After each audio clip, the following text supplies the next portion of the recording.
comment ça se fait que la Torah elle commence par ces Maaseh Avot, les patriarches, ça, et après, qu'est-ce qui se passe après? Après, il y a Matan Torah, il y a la fin de l'exil, et puis après Matan Torah. Alors, Chazal, ils ont dit, Der Eretz Kadma la Torah.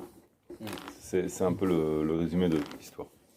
D'abord les bonnes midot, les bonnes, comment dirais-je, la émona surtout, la tmimout, c'est-à-dire la tmimout, c'est la façon de Tzirut Nefesh, d'être prêt à se donner à fond, à penser toujours à Kadosh Baruch Hu, à être proche d'Akadosh Baruch Hu dans le cœur, dans la pensée. Comment? Être prêt à pouvoir déménager, à sacrifier son fils, à aller passer son temps à accueillir des gens. Bon, ça c'est le, comment dire, l'enthousiasme, proche d'Hachem, dans le sens de l'aïmouna, d'être toujours disponible.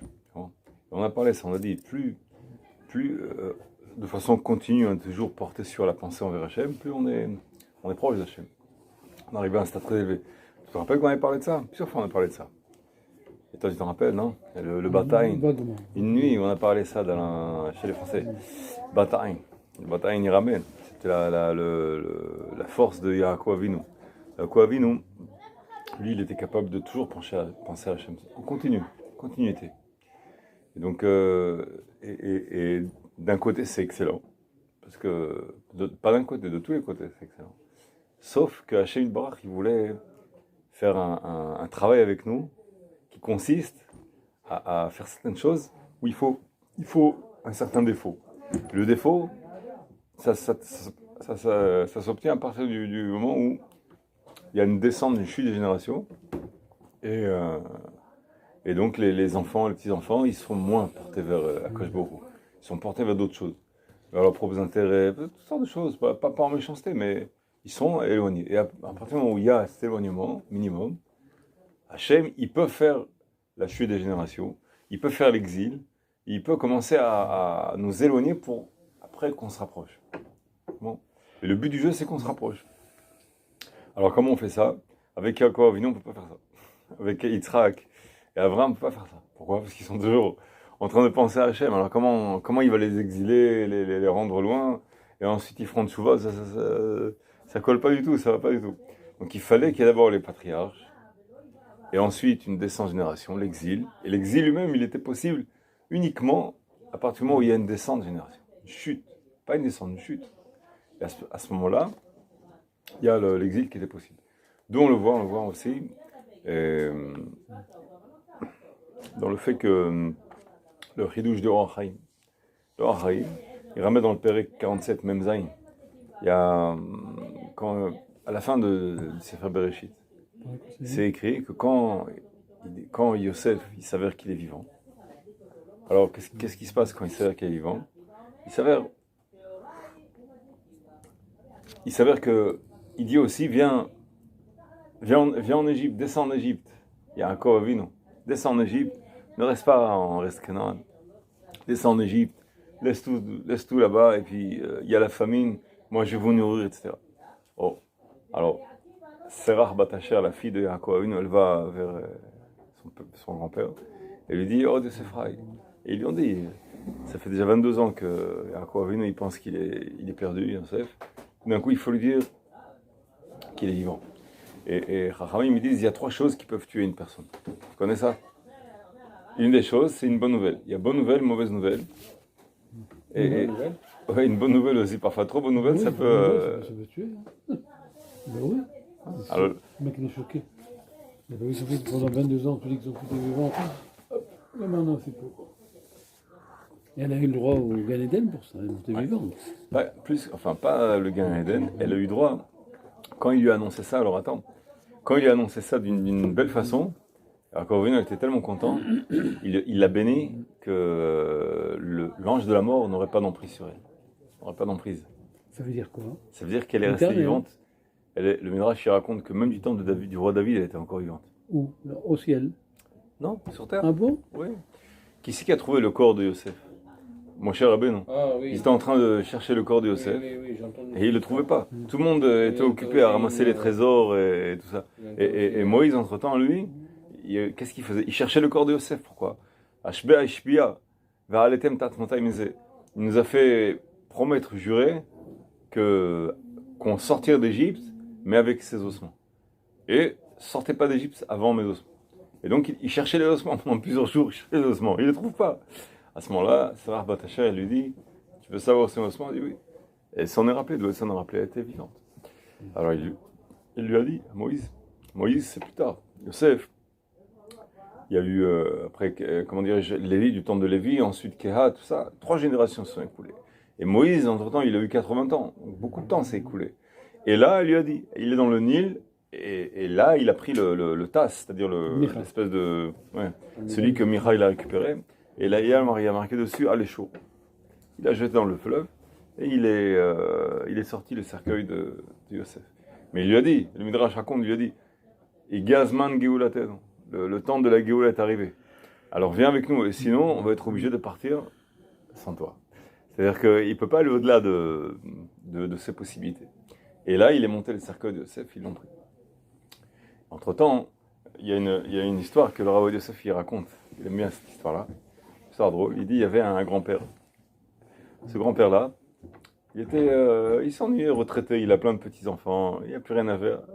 Alors on l'occupe, sans arrêt on l'occupe, on a quelque chose à faire, tu vois.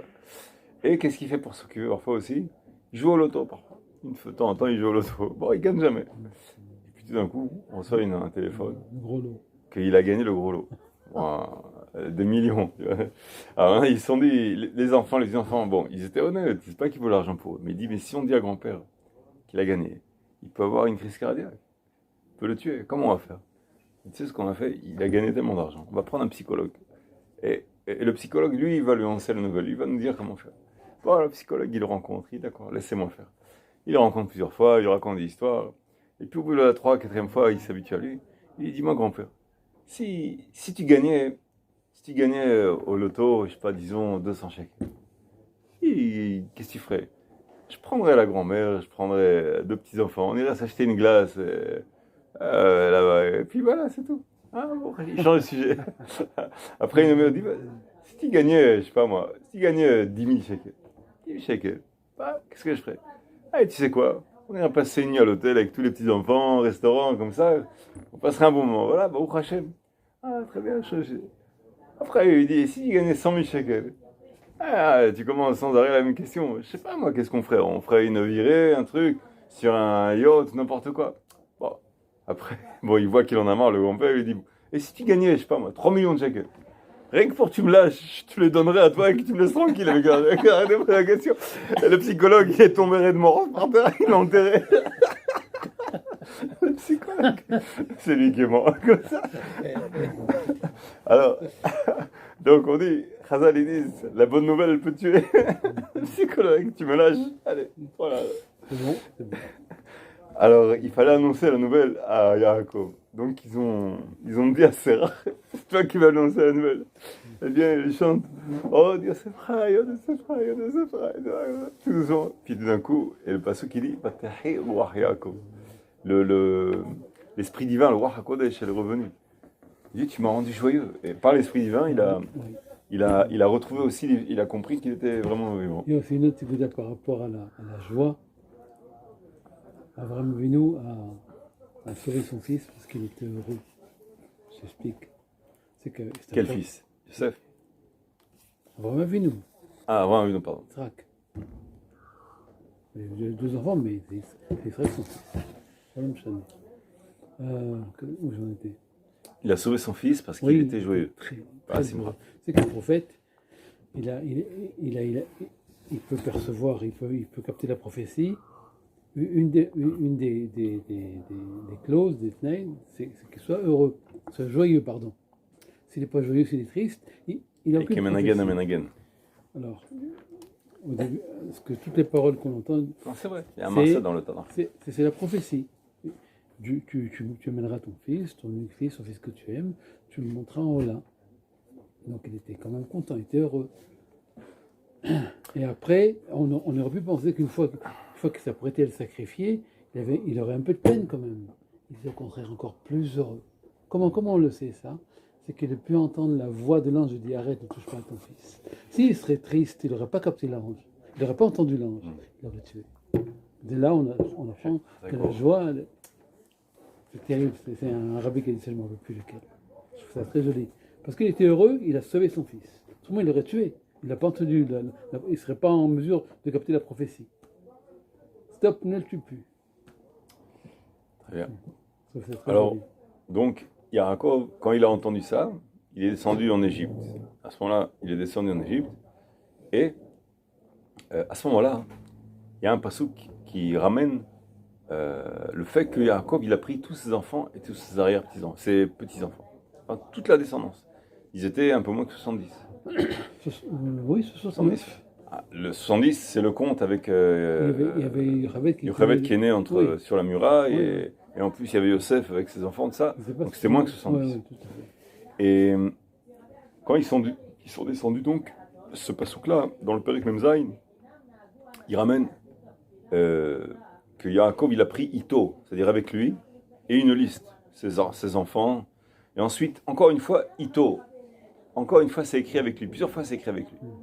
Le Or HaChaim me dit pourquoi c'est écrit plusieurs fois Ito, Eliaou. Pourquoi c'est écrit plusieurs fois Ito, Ito. Il dit la première fois que c'est écrit Ito, ce sont ceux qui sont partis de leur plein gré. Ils savaient qu'ils allaient vers un exil difficile, mais ils ont accepté l'exil. Ils ont dit on accepte. Et d'où ils savaient? Brit Ben Abetarim, l'alliance des morceaux dans le Perek 15, Tedvav. ידוע תדע כי גר יזרח בארץ להם ועבדום ועינו אותם 400 שנה. עינו אותם 400 שנה. Sache que ta descendance elle ira en exil et elle sera torturée ou asservie pendant 400 ans.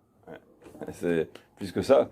Ils savent très bien. C'est le shtar, c'est le contrat où pour hériter d'Eretz Israël, la descendance, etc., la kéona, enfin la continuité de Ham Israël, il fallait payer par cet exil-là, difficile. Donc il le savait. Maintenant, il dit Yosef, descendez en Égypte, il y a la famine, je vais vous nourrir. Ils ont compris que c'est quoi? Le temps est venu de payer le contrat, d'accomplir les conditions du contrat.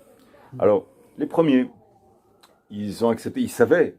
Yodim likrat ma'amotrim, ils savent qu'ils vont en exil pour être asservis. Finalement, peut-être pas tout de suite, mais ils savent.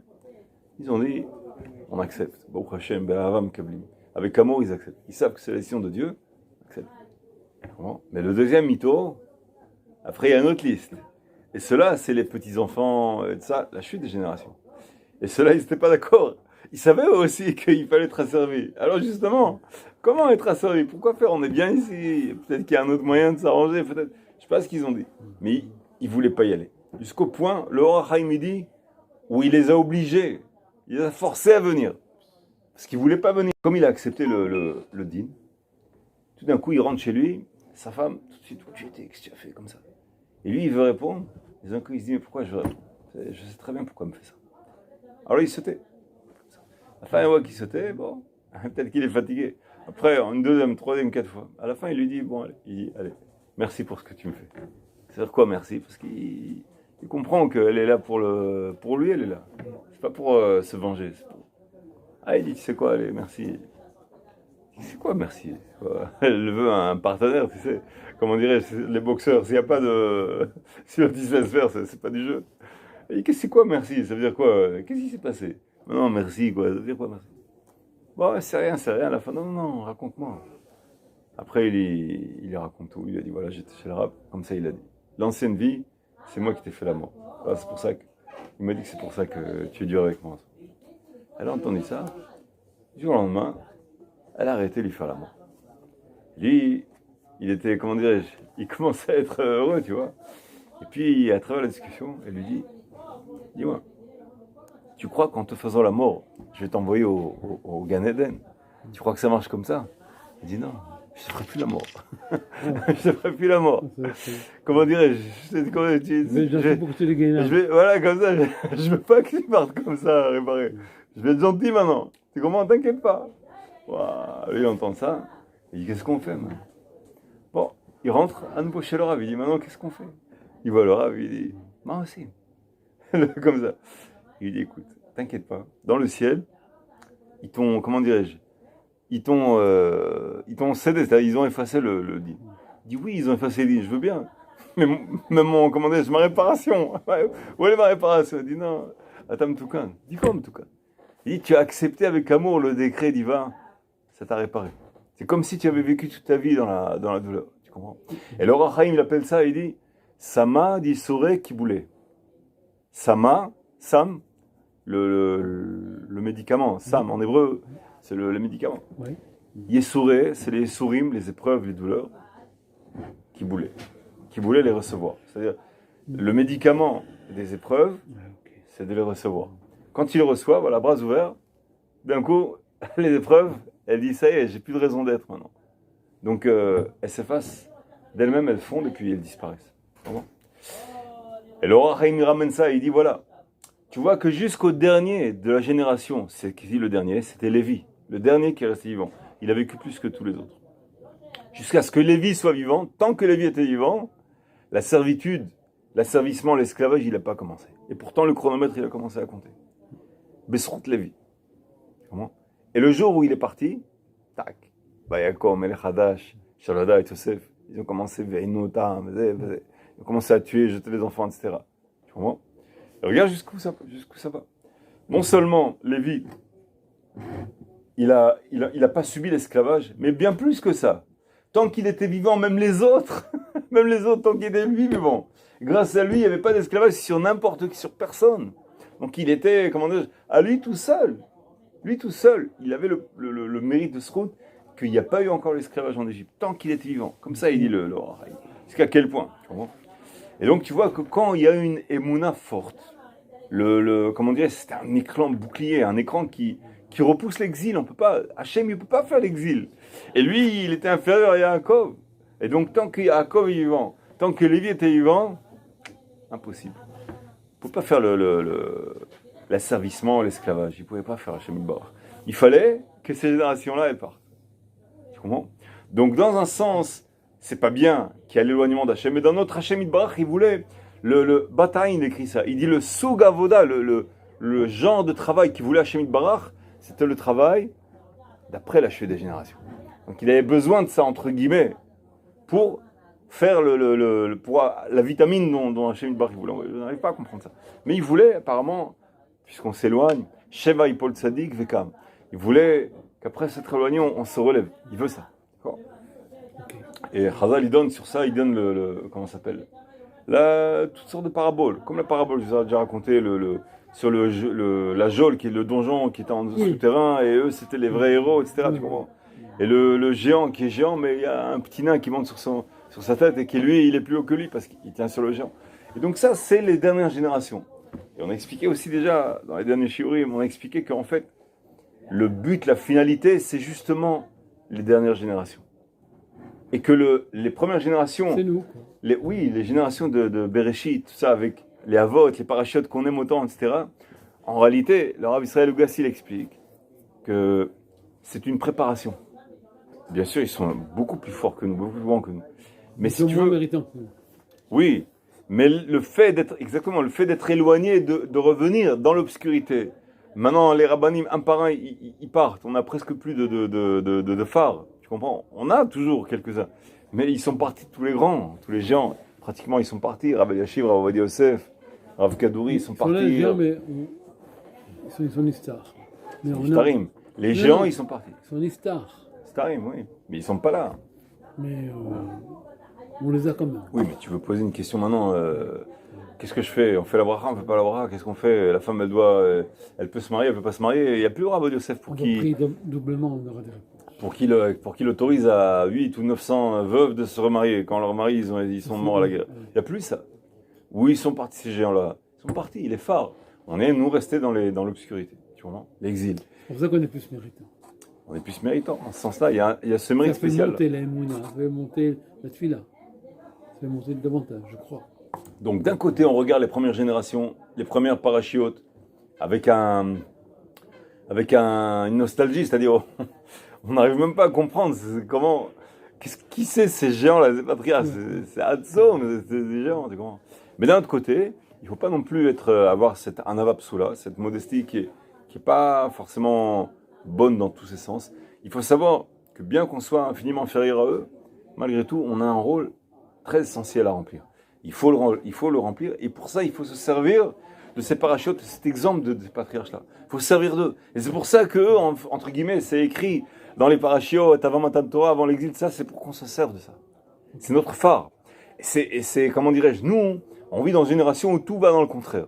Tzadik verra, les tzadikim, ils sont punis, entre guillemets, on est poursuivis par les méchants, ils sont forts, etc. Et tout est dans le brouillard. Et en réalité, Hachem Yitbarach, il gère son monde selon les principes du tzadik, le tovlo, c'est-à-dire la récompense du tzadik et la punition du rachat. Et l'apparence, elle montre souvent le contraire, l'exact contraire même parfois, comment dire, le paradoxe total. Ouais. Mais non, tu es dans l'exil. Non, t'as pas le droit. Non, mais c'est ça. Tu es dans l'exil, mais tu dois comment te débrouiller avec ce qu'il y a. Tu vas trouver, tu auras les moyens, regarde par terre, regarde partout. Tu vas trouver partout des outils, tu vas te débrouiller avec ça. Et c'est ça ton mérite. Donc il faut se servir de ça. Donc d'un côté, donc voilà, c'est ça. Il faut les regarder avec envie, mais il ne faut pas non plus perdre le nord. Oh, excuse-moi. Périk Bet, on a commencé la dernière fois, on a parlé beaucoup de la Hanava, tu te rappelles. Page, la Medbet. Attends, Périk Bet, tu m'as dit. Tomer Devora, Périk Bet. Voilà. Ok. Page, la Medbet. Ok, bisous. La dernière fois, on a parlé beaucoup de la Hanava, on a dit que ça correspondait à la sphère de Keter, la couronne. Oui. À partir de maintenant, les chapitres, ils vont aller selon l'ordre des sphères. Keter, Chokhmah, Bina, Da'at, etc. Périk Bet. Le mot de la Medbet. Medbet. Et il explique le Rama que la première sphère, c'est la couronne Keter, et ça correspond à la modestie. Il a expliqué que la modestie, on a expliqué la modestie en fait, c'est la plus forte de toutes les vertus. Et elle inclut toutes les autres vertus. Ce qu'il dit au début, elle inclut toutes les autres. Tu vois, regarde ici dans la page d'avant, Rishona kolel takol, Oui, imidat aketer. on l'a déjà fait celle-là. Oui. Ah, oui. Non, juste je résume parce que t'es pas là. Et pour savoir, pour nous mettre dans le contexte. Le Rachnia, c'est. Non, on est toujours dans la première. Là, tout le Périk Bet, il s'occupe uniquement de la modestie. C'est-à-dire une chose De quoi? dans la fin du dernier chapitre, le premier chapitre. Justement, on en a parlé la dernière fois, quand tu n'étais pas là. La dernière fois, non, c'est une bonne remarque. Le 13e trait de caractère, c'était Mimekedem. Quand Hachem, il se rappelle qu'avant, quand on était des enfants, des bébés, tout ça, même le Rachar, Haz Shalom, tant qu'il était bébé avant qu'il faute, il n'avait pas fauté. Et cette mida-là, c'est écrit Kolet et Kulam. Elle inclut tous les autres traits de caractère. Ça ressemble à ça. Là, on a établi le rapport. Le dernier jour, on a établi le rapport. On a dit justement, là, tu vois que c'est le premier qui est collé le Kulam cette fois. Et c'est la modestie, la Hanava. Alors, on a ramené qu'il y a un passouk qui dit, Shlomo HaMelech, il dit, Ekev, Hanava Yirat Hashem. C'est-à-dire, tu as tout un corps qui s'appelle Hanava. Et son talon, uniquement son talon en bas, c'est Yirat Hashem. La crainte d'Hachem. Donc la Hanava, elle est beaucoup plus grande. C'est pour ça qu'elle inclut tout. La bonne Hanava, une vraie Hanava, il y a forcément dedans Yirat Hashem. Le Rishon Chachma, il ramène quelques parallèles. Ouais. Il dit par exemple, quelqu'un qui parle beaucoup sans arrêt, tu vois, il parle beaucoup comme ça. Il dit, s'il a beaucoup de verbes sans arrêt, il ne s'arrête pas de parler, tu sais qu'il n'a pas beaucoup d'Yirat Hashem. C'est obligé. Quelqu'un qui parle trop, il n'a pas beaucoup d'Yirat Hashem. C'est important, ça, des signes comme ça. Et aussi, il ramène d'autres signes. Il dit par exemple, la face, le visage d'une personne, c'est le visage, l'image divine, entre guillemets, sur la face. Tu comprends ?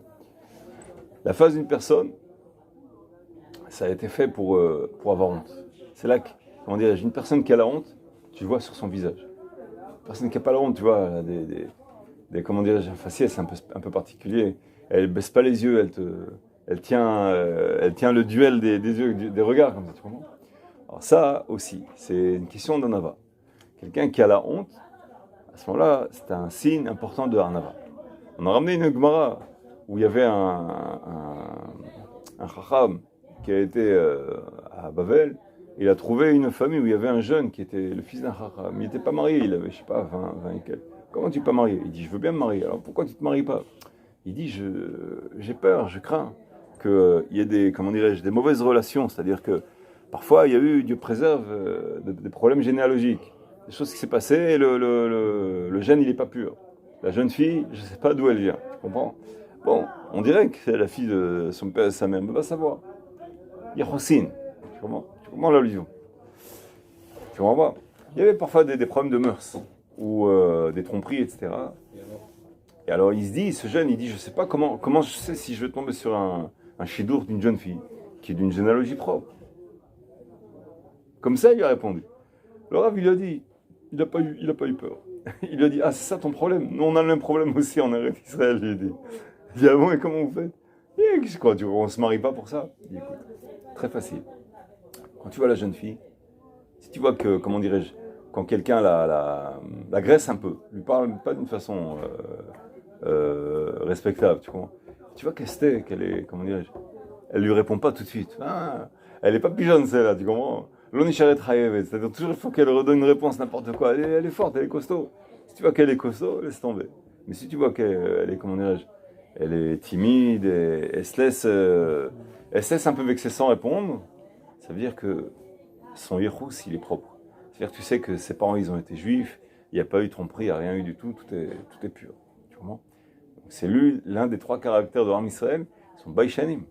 Ils n'ont pas cette azout panim, cette effronterie, d'être toujours, de répondre, toujours comme ça, tu comprends? Ça, cette chutzpah-là, elle est négative. Entre guillemets. Et ça correspond à la modestie Arnava. La Arnava, kolet et kulam. Celui qui a la Arnava, tu vois, qui répond, même le Yéhous, on sait qu'il est propre. Même ça, on sait que ses parents, ils étaient, comment dirais-je, Avotem, Amdou Bar Sinai. Il n'y a pas eu de problème jusqu'à lui. C'est immense. Pourquoi? Tu vois, cette Arnava, cette modestie, cette humilité, cette propreté. Donc c'est Kolel Kulam. On continue. On disait Ashnia, c'est-à-dire la deuxième façon de comprendre l'Arnava. Marshavto tidmel marshavet aketer. Sa pensée, elle ressemblera à la pensée de la couronne, keter. Ça veut dire quoi? Kemo sheota chokhma lotif sok tamid lachshov marshavot tovot. Comme la chokhma, entre guillemets la chokhma, l'intelligence, qui est, comment dirais-je, divine, qui dit, elle empêche cette intelligence-là, elle n'empêchera jamais d'avoir de bonnes pensées. Même si les circonstances, elles tendent à te pousser à dire le contraire, toujours à être critique, ou qu'est-ce qu'il a fait, qu'est-ce qu'on va parler, non. Lui, toujours à contre-courant, il force sa pensée, toujours, ça l'attire à chercher le bien d'une personne. La bonne chose, la bonne moralité, le bon trait de caractère qu'on peut comme ça. Et là, dans la Gemara, c'est ramené qu'il y avait un Rav qui se promenait avec ses talmidim. Ils ont vu une nevela, comment dirais-je, un chien qui était mort écrasé ou comme ça. Alors tout le monde dit, ah, qu'est-ce qu'ils sont mauvais, regarde comme, oh, c'est dégoûtant ça. Et le Rav, qu'est-ce qu'il leur a dit? Il a dit, regardez comme ses dents sont blanches. Tu comprends? C'est-à-dire savoir dire toujours la bonne chose. Même, qu'est-ce que tu vas dire de bien sur un chien qui est une nevela. Nevela? Non. Dis, les dents sont blanches, tu comprends? Ça veut dire, la chokhma l'empêchera jamais de tendre vers de bonnes pensées. C'est la miséricorde pure. Chez Ensham Din, Veloshum Koshiklal, il n'y a pas de rigueur là-bas. Il s'éloigne de façon la plus extrême de la rigueur. Ceux qui tiennent compte de tout comme ça. S'il a fait la critique, l'esprit critique, où il croit qu'il est plus intelligent parce qu'il critique. Tu comprends? Car Adam Tamid Tiye Marshavto Pnouya Mikol Davar Mechoar. Toujours il nettoiera sa pensée des pensées qui sont moches. Ou comme Shehi Sot Chochma Torah Keduma. Comme c'est sur le secret de la pensée antérieure. Valeur Sarcham Sot Torah. Et il manquera jamais là-bas la pensée sur la Torah, de la Torah. Car lo ifne el shum pnia chutz marshevet Torah. Il n'éloignera jamais sa pensée, à part la pensée de la Torah. Toujours il faudra qu'il soit imbibé d'une pensée qui fera rapprocher les choses. Ressemblance, parabole, ça rappelle, il y a une halakha qui lui apparaît, quelque chose un prétexte, ou une raison qui va le pousser à revenir sur un sujet de Torah. Et penser à l'immensité de Hashem Barach, et ses actes, ses bons actes de miséricorde, ses créations, etc. Ça nous rappelle quoi? On rappelle ce on vient de rappeler à Yaakov Avinu et les enfants de Yaakov Avinu. Justement, ils avaient ce caractère-là. Lui, Yaakov Avinu, il pensait toujours à Hashem.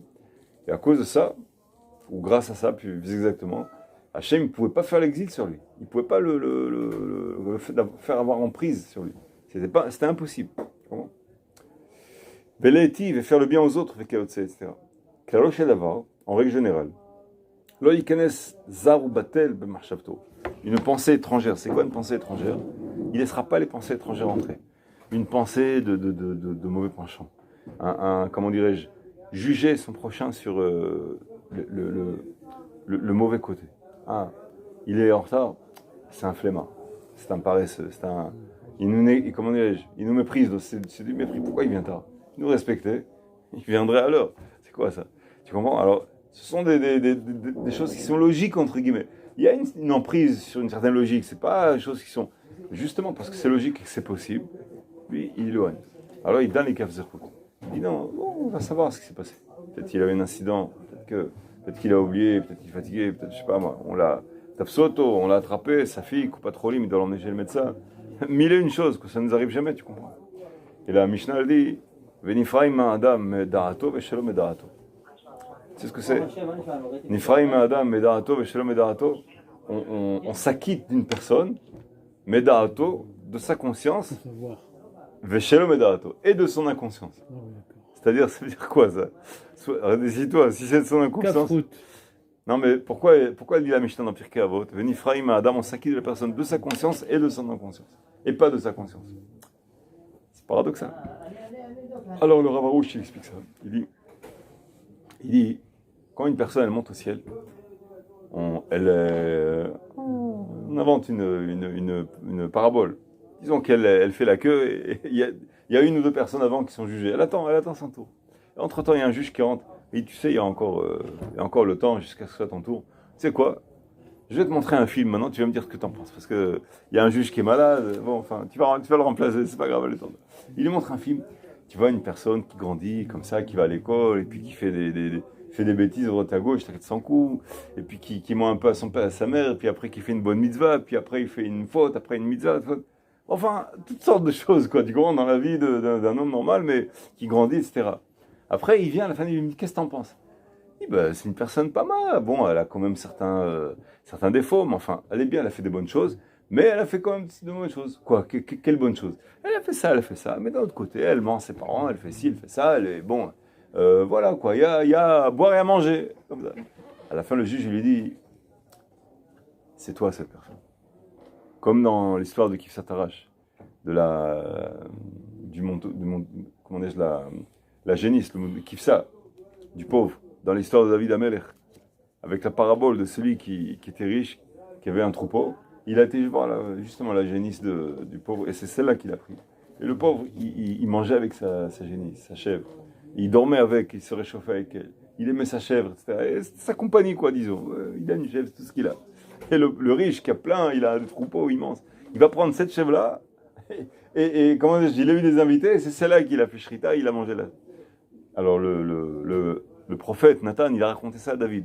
Il dit, qu'est-ce que tu en penses, Tom-là? Il dit, Ben Mavet, tout. Ben Mavet, il mérite la mort. Nathan, il lui a dit, Zataïch. Avec l'histoire de Bathsheba. Uriah, il avait une femme, et tu l'as prise, etc. Tu t'es jugé toi-même. Et c'est ce que dit la Mishnah. Il en est conscient. L'homme Edarato, il ne sait pas que c'est lui qui est en train de juger. Tu comprends? Donc, ce qu'il dit le Rav, il dit toujours il éloignera les mauvaises pensées. Et en réalité, quand il éloigne les mauvaises pensées, Zarubatel, les pensées étrangères, toujours les mauvaises choses, la doule et kafrova, du côté rigoureux des autres, en réalité, qu'est-ce qu'il fait? Il se juge lui-même d'une façon miséricordieuse. Pourquoi? Parce qu'une personne, quand elle monte, on dit c'est-à-dire la jalousie et les mauvais traits de caractère, elles le font quitter le monde. Mais d'un autre côté, ça veut dire quoi aussi au sens figuré? Ça veut dire, elles le font quitter, c'est-à-dire, ils quittent avec elle. Ils quittent ensemble. Motsim et Adam, avec quoi? Ils quittent avec elle aussi. Il emporte ses mauvais traits de caractère chez lui, avec lui en haut. Et donc, quand on lui demandera de juger cette personne-là, il sera avec ses mauvais traits de caractère en lui. Il les aura pas quittés. Motsim et Adam. Et donc, quand il jugera cette personne qu'on lui aura fait oublier que c'est lui-même, il se jugera lui-même de façon rigoureuse. Comprenez? Et donc, on voit l'importance. Regarde ce qu'il dit le Rav. Il te dit, il faut se débarrasser de ces mauvaises pensées-là. quand tu juges une personne favorablement, c'est toi que tu juges favorablement, à long terme. C'est toi que tu vas juger. Et aussi à court terme. Parce que quand on juge durement une façon, le Rav Arush explique. Tu lui fais un jugement, alors c'est Rosh Hashanah maintenant pour lui. Tu lui fais Rosh Hashanah, tu lui fais Yom Hadin, tu le juges. Alors si tu lui fais Rosh Hashanah, à toi aussi on fait Rosh Hashanah maintenant. Maintenant on te juge. Maintenant que tu es en train de le juger, tu fais Rosh Hashanah, maintenant c'est Rosh Hashanah pour tout le monde. Pour toi aussi c'est Rosh Hashanah. Et on te juge, à ce même instant-là, on te juge. Et durement comme tu l'as jugé la personne aussi. Donc c'est toi en fait que tu es en train de juger. Mida Keneged Mida, comme tu juges durement les autres, au même instant on te juge. Et plus tard on te jugera aussi comme ça. Qu'est-ce que tu as gagné sur ça? Bon. Et c'était le bon trait de caractère de Rabbi Shimon et de ses Talmidim, Chaverav, ses amis.